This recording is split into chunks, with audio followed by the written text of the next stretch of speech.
Welcome to another tniab special. It is the second week of June, and that means it's time for E3. I'm Vince. I'm Anthony. And this week, in this edition, we are talking about Microsoft and their recent E3 press conference. I think leading up to this show, a big hype was a bit around the system of the Scorpio, Microsoft's latest and greatest Xbox system, and I believe this is the event where they promised to show us just what they had planned. Mm-hmm. And boy, show us they did. They showed us that they are no strangers to abbreviation nightmares, because they revealed the new name of the Xbox. Mm-hmm. It is the Xbox One X. Yes. And if you abbreviate that, it's Xbox. Yes. So yes. Now when I'm talking to people, it's going to be, hey, you play this Xbox game. Yeah. Do you mean the one? Do you mean the original? Do you mean the new thing? Yeah. Like, God damn it. Yeah, it's confusing, but when they showed out all the names, like the other one is called the Xbox One S. Yeah. And when I see S and X, I'm like, oh, okay, I guess that makes sense. I would have loved if they called it the Xbox One Perfect Edition. Oh, or Ultimate. Yeah. I think calling it the Xbox One X is a very Japanese naming convention. Yes. Right? The Xbox One Cross. Oh, what if the next one is Double X? Oh, it'd be great. Yeah. Jeez. So they showed it off. They spat out some numbers. Seems pretty cool. Yeah, so they went through like all the tech aspects of it. Yeah. They're using I think they said it was like DDR5 RAM. Yeah, which 12, is like 12 gigs of that. Just like bleeding edge RAM tech.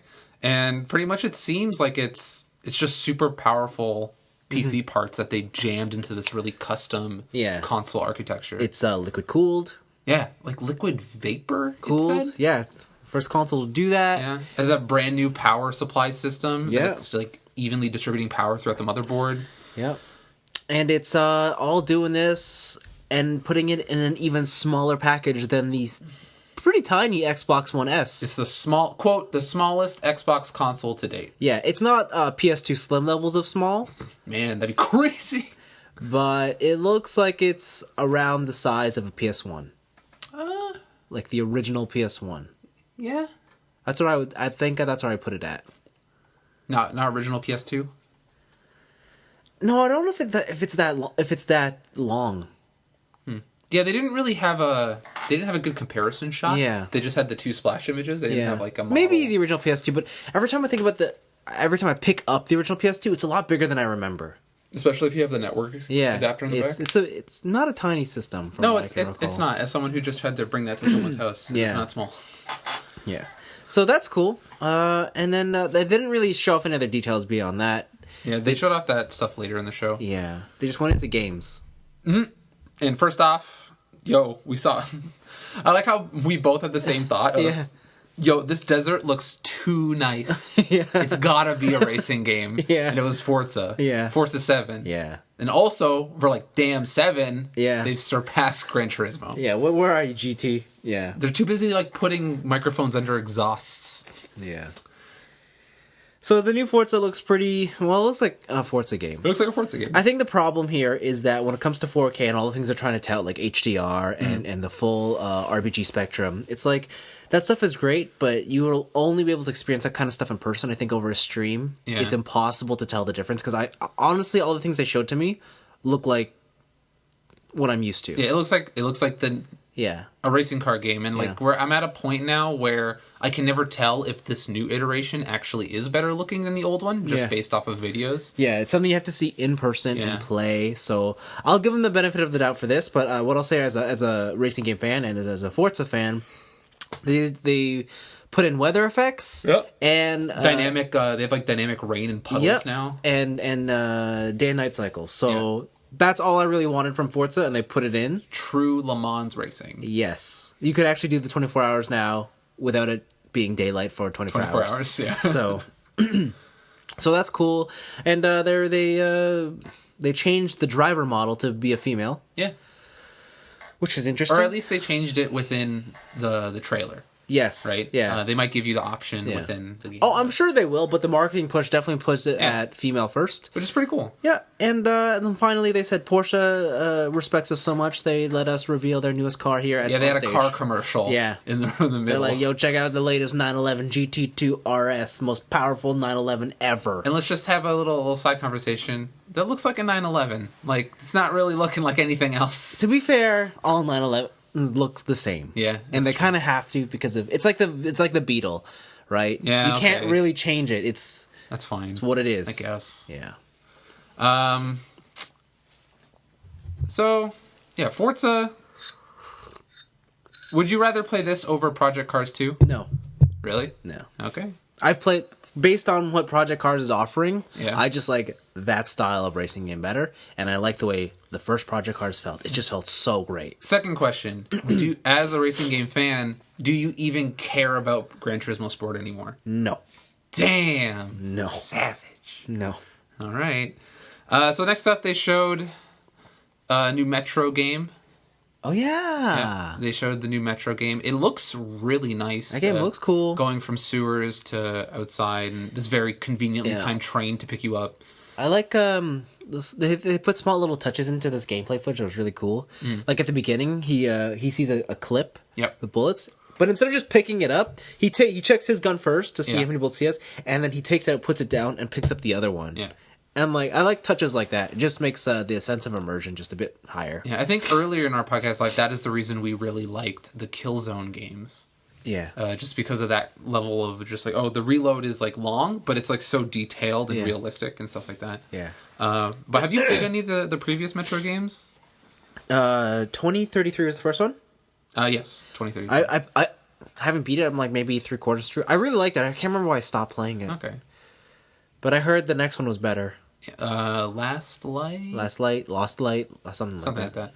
And but the thing for me is I never played those games, but when Metro came out, I had just finished 2 Stalker games, and I'm like, these look like the same game, so I'm kind of out for that. I did play the ones on they were remastered for the Xbox One or PlayStation 4, one of those, like the Redux. Yeah, they had the Redux versions. I played that. That's what I played. Okay. After this, they showed Assassin's Creed. Origins. Yeah, Origins. I'm going to let you take this because I'm just going to poop on it. So. No, I mean, it's Assassin's Creed. It's in Egypt. It's the first Assassin. Yeah. And they show some cool newer features. Like, they have the whole... When you shoot a bow in midair, like from Zelda, it slows time. You can control the eagle and use him as a scout. Yep. But otherwise, it's a lot of the samey sort of Assassin's Creed mechanics. You're running on walls, running through trees. Yeah. The only thing that I think is interesting about this is prior Assassin's Creed games, they prided themselves on recreating historical architecture and towns. Point for point identical city layout. Yeah. With Egypt and stuff, they don't have that. So it makes it so that their cities, instead of having to make fun gameplay environments surrounded around a real environment, they could just make whatever they want. Okay. So that idea excites me, but it's another Assassin's Creed, and I just don't really care. Okay, same. I saw that, and my eyes immediately rolled into the back of my head. Yeah. And I'm kind of done with Assassin's Creed as a franchise. Yeah. Loot is not the thing that game needed. Oh yeah, loot. Yeah. It's oh look, I found a better bow with better stats, and this is not what you needed to make this game better. You needed it. For me personally, Assassin's Creed needs a coherent through line. Yeah. And as soon as I finished Assassin's Creed 3, I was like, this through line's gone, and it's gone off the rails. And then I hear just all the meta narrative within 4 was crazy. Yeah. So that's really the only thing I cared about. Now that it's for sure not there, I'm just probably going to check it out. Yeah, they're cool. They brought boat combat back from Black Flag, so that's cool. But yeah, for me, Assassin's Creed, you know what? A lot of it has to do with the setting. And I love, as much as I'm so disappointed to hear that it was bad, but I really wanted to play the one that was based in France. Syndicate? No, that was Britain. Unity. Okay. Unity. I really wanted to play that, but I heard it was bad, so I never did. And even Syndicate I wanted to play because it was based in England. And I heard that was pretty good. Yeah, but I haven't got around to it, so... Yeah. It's Assassin's Creed. Yeah. I don't know if you will. The next one I want to talk about, just because I think it's a really good business pickup for Microsoft, which is the console rights to PlayerUnknown's Battlegrounds. Super cool. The hottest Steam game. If you haven't seen this game yet, go on Twitch. It's probably the second highest Steamed rated or streamed game right now in terms of viewers. Yeah. It's a really fun like battle royale, first person shooter, third person shooter thing. Yeah. It looks pretty cool. I just thought that was a really smart business move. Definitely. From them. Yeah. Then I have a grip of games here that I said, quote, probably won't play. Yeah. Which is Deep Dark Galactic, the Dwarves Minecraft game. Yeah, no. State of Decay 2. I will play that. Will you? Yeah, that game's cool. Okay. And the Darwin Project. Nope. Which was the Hunger Games where people in the chat can give you power-ups. Yeah, no. So I want to know, what's your thought on like these arena-based competitive games where a Twitch chat or a chat of some sort can power up a player? I think it's really cool. Do you? I think it's a cool idea. You don't think it like ruins the purity of the competition? No, I don't. No, I think it's. I think that's where the future's headed. I think it because then you can't rely on your skill alone. But then that would take. I would think that would take the fun out of watching a certain game. I don't know. On a competitive level. The whole thing is these people are the best of the best. And if you throw in a wild card, like, just well-timed power-ups from a crowd. I don't know. I'm into it. I mean, like, every time people watch sports, like basketball or football, you're always rooting for your team or your favorite player. Imagine you could help them out. Again, I think that would... Yes, it would totally invalidate the quote-unquote purity of the sport. But at the end of the day, is it a sport or is it entertainment?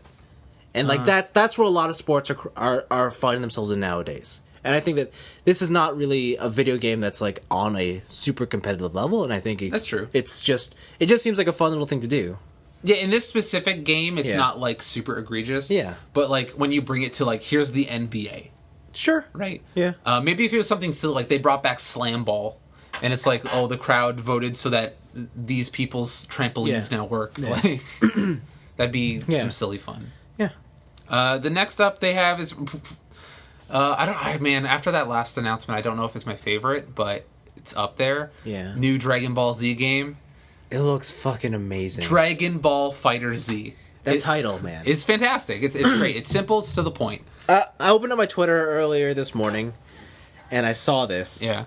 And the first thing I saw was the Drake meme. The Drake meme? Where, like, the first one, he's got that look of, like, no. Oh, that one. To MVC3. Yeah. And then the next one, he's like, yeah, with Dragon Ball Fighter Z. Yes. And I was like, what is this? So this game looks nuts. So it's made by Arc Systems. Arc Systems, if you don't know, makes BlazBlue and Guilty Gear. Yeah. They are known for being kind of the hardest or the most complex fighters to get into recently. Yeah. But they are making this new Dragon Ball Z game with their Guilty Gear graphics engine, which is the thing that makes 3D models look 2D. Yeah. It's really nice. And it's 3-on-3 Marvel. Yeah. It looks so cool. Yep. You brought up a good point, though, of do you think that it will... Arc System works like confusing mechanics the shit out of it. Like, will they Guilty Gear the shit out of Marvel? Or because it's a Dragon Ball Z franchise, will they try and appeal to a wider audience? Right? I think they will. Because last time they did was with the Persona games, right? Yeah. And the Persona games are an RPG audience. They had auto combos and stuff, yeah. And they made things, I'm not going to say simplified, but a lot more approachable. The thing with the Persona 4 games as well, especially the arcade release, which we didn't get in North America, is that they had this like simple layer on top. Like, you could do cool stuff if you haven't played the game before, but if you wanted to do super cool stuff, you still had the deep fighting game mechanics. Yeah. Which is weird, because like usually the fighting games are like, this is really simple and everyone can do everything, or this is super hard and you got to put in hundreds of hours. Right, and the Persona 4 fighting game is really one of the only games I can think of that really struck that balance. You think they're going to go back to the MVC1 days where you select your characters and then it goes control style, manual, or easy? Oh, maybe. Well, they had that in Marvel 3 as well. They had normal and simple. Yeah. So, for a versus game, I don't see why not. Yeah. Because they used to... I know it's normal and simple, but back then they used to have like 3 tiers, right? Oh, I think it was like manual, advanced, and beginner. I don't remember, and it bothers me because this game store I go to has an arcade, and they have that machine there, and I just recently played it. I know. Marvel versus Marvel Superheroes. Marvel versus Street Fighter has it. Oh, okay. Yeah, that's the one I remember. But that game looks hot. Yeah, I can't wait. They showed all of the super moves, and I don't know how that system does it. Just to their graphical system to make 3D models look so beautiful 2D. It's so even good. While it's panning around the model. Yeah. It's just, man, it looks pretty sick. As someone who's not into fighting games, I'm super looking forward to this. Yeah. There was a couple other games that was shown before the next big gameplay reveal, which is The Last Night, which is that pixel neon game. They didn't really show what it really is, but I thought it had a pretty cool art style. Yeah. It had like a mix of kind of blocky pixel art for the characters and then high-res models for the backgrounds and stuff. Yeah. I thought that was pretty cool. They showed Code Vein again. It was the trailer we've seen. It was the trailer we've seen before. Anime Dark Souls. I'm still torn on that art style. Yeah. Because it's like, here's this dark and gritty like cavern, but the boss here is a white-haired, pigtailed anime girl with huge tits, and I'm like, I don't know. I'm into it. Are you? Yeah. Are you? All right. Probably my third favorite announcement is, or not announcement, but gameplay trailer. Sea of Thieves. This game looks so cool. Yeah.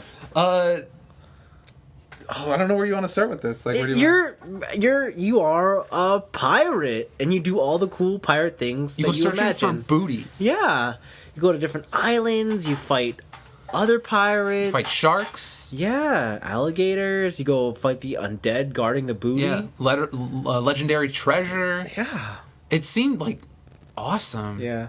The one scene at the end I did not expect is when you load yourself into the cannon. Oh, yes. And this guy just quad kills the other team. Yeah. Sword fights, and then he shoots them with his pistol. Yeah. Yeah. That game looks really fun. Sure does. Yeah. And I like the tone that they went for, like, especially with the announcer that was narrating the whole thing. Yeah. He hits a very meta-knowledge on gameplay culture and stuff like that. It was pretty cool. Sure was. After that, they showed a quick trailer for Cuphead. Cuphead, I feel, has been shown forever now. Yeah. I just want to be released. But they did have a release date, which is September 29th. Yeah.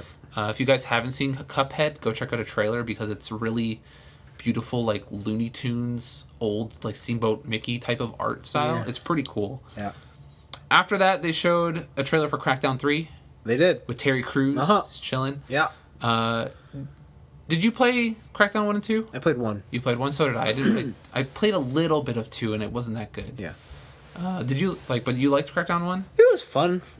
I mean, I never latched onto it like a lot of people did, though. Okay. I recently played through it with a friend using System Link, and I still think that game's pretty fun, just as a co-op experience. But for Crackdown 3, I'm more interested in this game from a technical standpoint than anything. Just because of their whole cloud computing system that they have going on with their multiplayer. Yeah. I want to see if that will work as well as they advertise. And if you... The added layer now is if you have someone with an Xbox One X, will that one work better? Or will they be able to take more of a load on the cloud computing than someone else, right? Sure. But the idea of fully destructible world and multiplayer sounds pretty fun to me, at least. After that, we had a trailer for a Life is Strange prequel. Oh, yeah. Yeah. So a new Life is Strange game. I guess that's really all you can say on that. Well, it's the setting. Yeah. Who's it based around, and then the character it's based around. I just don't know if I really care to know that story. It was a cool mystery. Yeah. When it was played out in the first game. Yeah, and I kind of wish it just stays that way. Yeah, I don't think it needs it. I'm still kind of excited. Like, if they make a good one, like, I won't, like, shy away from playing it. Yeah. But I don't think it needed a prequel or another game. It's only 3 episodes, though, so... Okay. Yeah. The next after that, let's keep going through this, Shadow of Mordor, Shadow of War. Yeah. The new game. They showed more of that. They didn't show anything really that new. It is new gameplay, but that one giant like gameplay explanation trailer that came out a couple months ago covered all of it. So it's got orcs, it's got weapons, it's got all that stuff. Then they had another world exclusive piano. Yeah. They showed a world exclusive piano. Yeah. And then it was actually a new Ori and the Blind Forest game, which is Ori and the Will of the Wisps, I think. Yeah, Will of the Wisps. Yeah. And I never played the original, so. Same. After that is kind of nearing the end of the show. They were like, "Oh, hey fans, you know how you really like that backwards compatibility stuff? Yeah. What if we went even further?" Oh no. And they are going to try and have original Xbox backwards compatibility. Yeah. They are working on what was the game they announced for this? Crimson Skies. Yeah. If I didn't buy that game like a couple months ago, I would have completely forgot about it. Wow. Yeah. It's still pretty good. But I didn't realize that this backwards compatibility thing isn't just, hey, we changed the software so I can play the disc. It is, you put in your disc, it validates it, and then you download up-resed version. Yeah. That's why it takes so long for them to do BC, because what they're doing is they're essentially rebuilding the game to match the architecture of the current system. They're doing like free remasters, I guess. That's nuts. That's kind of crazy. Yeah, so like when you put in Lost Odyssey, you put in each disc, but then you get out one. Oh. Yeah. That's pretty cool. Yeah. Is there any original Xbox games that you would want remastered that you can think of? Off the top of my head? Yeah. Just the Soul Calibur edition with Spawn. That's it. Okay. Not like the old Dead or Alives. No. I can't think of anything on the original Xbox. For me, it's I want to up-res Jet Set Radio Future. Yeah, okay. That or Panzer Dragoon Orta. Oh, yes, I would like that. Yeah. Did you play Otogi Myth of Demons? No. That was really fun. That was a From Software game. There's a couple things, like if they could get the Xbox version of Fatal Frame 2 or Silent Hill 2, that would be pretty fun. The original Xbox had like its fun first party exclusives, but it was really a Halo machine. Yeah, it was Halo, and they had what was the racing game back then with Kudos? Oh, Project Gotham? Yes, Project Gotham Racing. That was what I remember the Xbox being. Okay. Yeah, Project Gotham Racing. And Fusion Frenzy. Bill Gates' favorite game, Fusion Frenzy. Yeah. Please don't up-res Fusion Frenzy. That's next on the list. God damn it. And then we start getting into the two biggest announcements. So going back to the Xbox One X, or as I like to call it, the Xbox. They announced price. It's $4.99 USDs. Yep. And as someone on Twitter pointed out to me, that is actually the same price as it was, as the day one Xbox One was.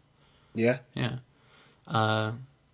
So they're definitely selling the system at a loss. Yeah. There is no way they're making money off of the sales of the system. It is most definitely a loss leader price. Do you think that's... I still think that's too much. You still think it's too much? Yeah. Because in Canada, it's like 6 something, right? No, let me put it this way. The Xbox One S, the entry-level one, is $250. That's pretty low. That's half the price.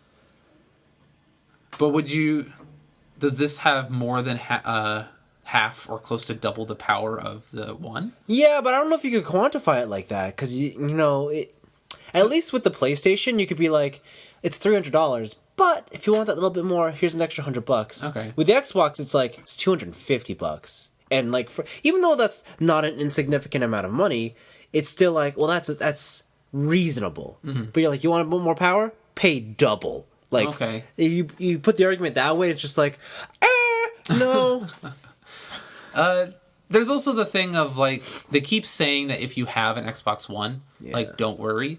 You just won't be able to play in 4K, but that doesn't mean your games will run at like a lower frame rate. Yeah. Right? It's still going to be either minimum locked 30 or it's going to be running at 60, 1080, right? Yeah. So that's not really a good selling point for that. It's like, hey, it's kind of the same thing that happened with the new 3DS, right? They're like, here's a new 3DS, it's got a double analog stick, it's got more power and stuff, and we made one exclusive game for it. Right? You can't really split your audience like that. So, when you phrase it that way, it does make it a little more kind of like, why should I buy this kind of a mentality. And I think what you have to remember is the original Xbox launched with the Kinect. That's why it was $500. Did. Yeah, it did launch with the Kinect. Because without it, it's $4. Right? Yeah, and this one doesn't come with a Kinect, and it doesn't come with a Pro controller. Or sorry, the Elite controller, which is what would have got me to buy it. Yeah, that would have been pretty great. Yeah.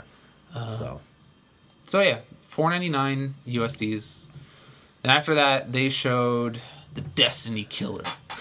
Yes. So I'm surprised at how. So I was super hyped for this game. Yeah. As you guys may have heard on the previous podcast, the EA conference. Mm-hmm. But man. This game was even better than I could have thought it would. You're Iron Man. Yeah. You can mix and match Iron Man suits. Yeah. Or this is like custom Robo, but like taken to the extreme. Wow. It's third person. First Which off. thank you. If you're gonna make a game where your loot and your looking cool matters, I want to see that. Okay. Which I think I totally agree is an important pick. Yeah. What else is there? I think the thing that surprised me the most is the start. It's like, oh, you got that mortar. Oh, yeah, I got it last weekend. That's pretty cool. Yeah. They have that fake video game banter talk. Yeah. But then immediately after that is just jetpacks. And you're just flying around the world. Yeah. Like, everything is very vertical. Yeah. It's so cool. It's really cool. You have different, like, everyone has different power-ups based on your loadouts. Mm-hmm. It does not really clear if your loadout is determined by a class you choose, or if it is strictly just like, here is your robot, do what you will, right? And spec in a certain direction. I bet it's gonna have certain class, like the main frame of your robot is going to be what determines your here's your class frame. Yeah, I can't imagine they'll let you go open just because. That would create, like, why would you be in a team that would have like? I think that would also create a lot of balancing issues as well. Because if you could just mix like Assassinate as a tank, and then everybody would just be the same at the end of the game, right? Because you all want to look for the best build, but like having different frame classes, I think is the best way to diverse it. So I think the thing I'm most excited about in this game is the sense of exploration. Yeah, I think the thing with Destiny was that these areas, while kind of wide, they felt very small. Yeah. Right? So when you go to Earth, when you go to the moon, it's like, I know where everything is. Yeah. But with this game being so vertical... Yeah. There's a part where she's like, okay, you go forward, I'll flank. And when they said flank, I thought she was going to go around. Yeah. But she goes under the water. Underwater. Yeah. And that stuff is really cool. Yeah. Right? You find like hidden cave entrances in places which have their own optional quests attached to them. Yeah. It's like sort of like Robot Skyrim, but multiplayer. Those are the kind of sense I was getting. Yeah. They were saving quests for later when they teamed up with their squad of 4. Oh, yes. 4 people. Wow. And then there was the special moves, like dude launched his mortar, cleared the whole team. Then you had Iron Man lock on, shot all your little drones out, and they murdered everybody. Yeah, they got special loot drops. Yeah. You ID them after you pick up their glowing orb or whatever. Yeah. The game just looked really good across the board. Yeah, when they were they snuck up on that like group of, I forgot they were called, like the aliens. Yeah. And the guy used the mortar, that was cool. Yeah. But then we're like, oh shit, backup's coming, and then she's like, I got this. Don't worry. And she just locked onto all of them. I was like, what? There's also the fact they took down, or I don't know if this was like a story event or whatever, but there's a giant walker. Yeah. It's like roaming through the forest, right? Yeah. And when that thing was taken down, it destroyed a bunch of the environment. Yeah. Same thing with that mortar. Yeah. When they launched the mortar, it created like Red Faction hole in the ground. Yeah. Right? So I wonder if the environments will be destructible or if those are like set pieces. Right. Right? For sure. Even if they're not destructible, like, man, that game looked hot. Yeah, it sure did. Important to note, it is not an Xbox exclusive. It is not. And then that was the end of it, pretty much. They had the clip show at the end. They showed everything again. Yeah. So I guess overall, like, what were your favorite? Like, give me like your top 3 showings out of this conference, and then maybe give it a rating. Probably like Anthem's one. Okay. That Dragon Ball game. Yeah. And then I guess it's a toss-up from there. Either the Sea of Thieves is pretty cool. I'm always hyped for a new Forza, so that's fun. But yeah, no, I really liked it. It reminds me, though, of how Microsoft has been progressing for these past couple of years, where they just show game after game after game, and it's like a solid entry or a solid pace, and you're like, there are moments with real highlights, but at the same time, you're like, I gotta cool off, because it's like, as cool as Anthem was, it's not an exclusive title, and what I mean by that is, they didn't show me one reason why I should be buying the new Xbox. They showed you the new Xbox version. Yeah. But that doesn't necessarily mean that, like, the PlayStation 4 or regular Xbox One... Yeah, because, like, truth be told, I'll probably just buy it on the PlayStation 4. Like, this awesome game that I saw at the Microsoft conference. Yeah. And, like, I think that was the biggest disappointment for me. Like, I want to get the new Xbox, but I don't have a reason to get the new Xbox. So, yeah. But otherwise, as far as games are concerned, it looks like a pretty solid lineup. In terms of exclusivity, I don't think there's many things. I think the only thing that I'm really hoping to play is PlayerUnknown's Battlegrounds, but that's only because I don't have a PC. That's fair. Yeah. I'm kind of in the same boat as you. Yeah. My top 3 favorite or most excited about announcements are Dragon Ball Z at number 1. Yeah. I already forgot the Destiny clone game. Anthem at number 2, and Shadow of War at number 3. Yeah. And none of those games are console exclusive. Yeah. Right. So you have this really powerful system, and all the tech sounds really cool. Yeah. But when I think about, like, back at home at my home console setup, I haven't turned on my Xbox in a long time. Yeah. And I think I have a total of 5 games for the Xbox One. Yeah. I have Sunset Overdrive digital, because it came with my Xbox. I have the Halo collection. Yeah. I have Halo 5. Yeah. I have Fighter Within. It's like a Kinect game. Okay. It's really bad. It was $1. And I have the Rare collection. I see. Rare Replay. Yeah. Right? And 2 of those are compilations of older games. Yeah. So. Yeah, I mean, I think Microsoft just didn't have a big first-party title to wow me and be like, yes. Do you think probably Gamescom time for that kind of stuff, or probably? Or do you even think they have something in? I'm sure they do, but it's too far out to show. Yeah, that's fair. You know, like I was surprised we didn't even get a hint at the next Halo. Right? Yeah. Like not a Cortana. Not yeah, and I'm just like, wow. If they can't even show that, like, is there anything that they're doing first party that's gonna get me to be like, yes, you need to buy this Xbox again. Do it all over again. Yeah. So I'm in the same thing. I think that the conference overall was pretty strong. Yeah. And like fun to watch. Yeah. But when you kind of like lean back like and think about it, it's like a lot of that stuff wasn't console exclusive, and so it doesn't really push that Xbox brand in any forward direction, right? It kind of just keeps it where it is but they got a cool shiny new box. Totally. That's how I feel about it too. Awesome. I think that's our thoughts on Microsoft. Yep. Yeah. Next up is Bethesda, so stay tuned for that. What are you hoping for from Bethesda? I don't want to hear about their MMO, their Elder Scrolls MMO. Okay. From Bethesda though, they've been doing some really interesting stuff with like Doom. Yeah. And like their revitalizations of old IPs. Even if they do try and go back to the well, maybe like a new Wolfenstein would be fun, because I went to Wolfenstein the New Order last year, and I think that game's fantastic. Okay. So maybe something more single player focused rather than here's my Elder Scrolls multiplayer game. I see. Cool. I'm hoping for a sci-fi version of a game in the vein of Skyrim or Fallout 4. Okay. That's what I want. But it's probably going to be Elder Scrolls 5. What if you have Fallout, but it's like or Elder Scrolls 6 space? But I don't want it to be Fallout. What if it's Elder Scrolls in space? You know what? Fuck it. I want a new engine. Oh, really? Yeah. You just want to see tech? You want to see hot tech? I don't want this janky bullshit we get from the Bethesda games anymore. Okay. I want to be like, oh, see this? It works. It's clean. Look at this. It looks so nice. And then they make the sci-fi RPG that's like, look, none of this is dirty. It's all shiny. Shiny and new in space. All right. But then they got the one section that's Space Truckin'. Oh, God. We don't talk about that. Yeah, all right. We don't talk about Space Truckin'.